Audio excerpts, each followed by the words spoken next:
Clash Royale isn't about luck, and it's not about spending the most money. It's about strategy, discipline, and playing smarter over time.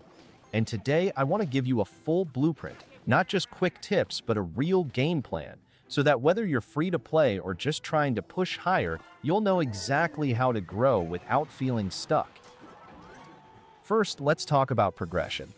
If you're free to play, the smartest thing you can do is focus your resources. Don't worry if your whole card collection isn't maxed, it doesn't need to be. What you need is one reliable deck. Pick cards that you enjoy playing, that you're comfortable with, and that you can see yourself using for the long term. Once you lock that in, pour everything into it, your gold, your wild cards, your donations. Think of it like sharpening a single sword instead of carrying around a bag of half-broken weapons. That focused approach will keep you competitive even against players with bigger collections. Now let's move to battle strategy, because leveling up cards is only half the journey.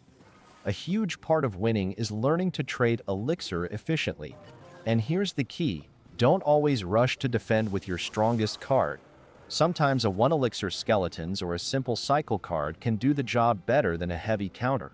When you save elixir on defense, you create opportunities for stronger pushes later. Think of your elixir bar like a bank. If you spend wisely, you'll always have extra savings when it matters most. The next tip is about pacing yourself in matches.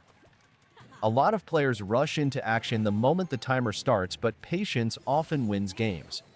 Start with small plays, test your opponent's responses, and learn their deck. Once you know what they're carrying, you'll be ready for the big push later. Remember, Clash Royale is like chess. You don't go all in on the first move, you feel out the board, you plan ahead, and then you strike when the timing is perfect. Here's another big one: defense creates offense. Some of the best pushes don't start with your cards, they start with your opponents.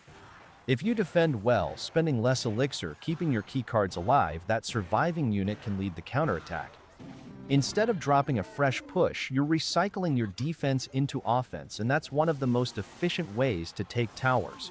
So every time you defend, don't just think about stopping damage. Think about how that defense can flip into pressure. Let's shift into the mental side of the game, because it's just as important as mechanics. Clash Royale can be frustrating. You'll face over-leveled cards, tough matchups, or just bad luck. But instead of tilting, I want you to think of every game as practice. If you win, great, that's progress. If you lose, you just learned something new about timing, card placement, or matchup strategy. The players who improve the fastest aren't the ones who win the most.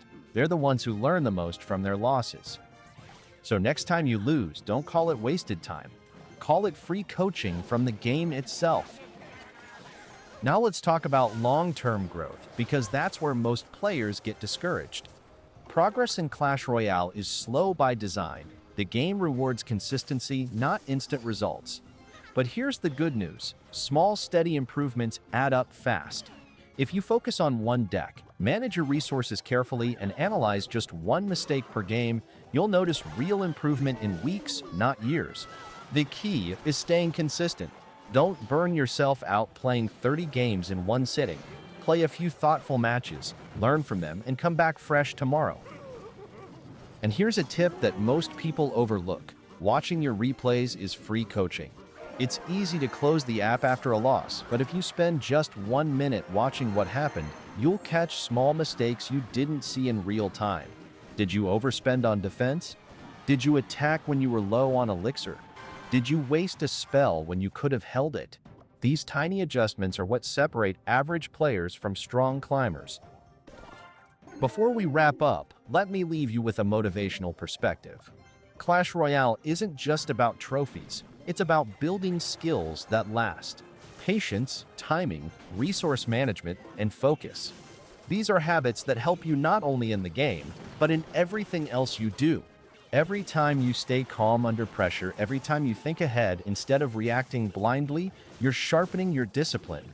And discipline is what leads to progress in Clash Royale and beyond. So here's the plan for you. Pick one deck and commit. Focus your upgrades. Play for elixir trades, not just damage. Turn every defense into a counter push. And most importantly, treat every match as practice, not just pressure. If you can do that consistently, I promise you'll climb higher than you ever thought possible. Not because of luck, not because of money, but because you played smarter, steadier, and with more focus than the rest.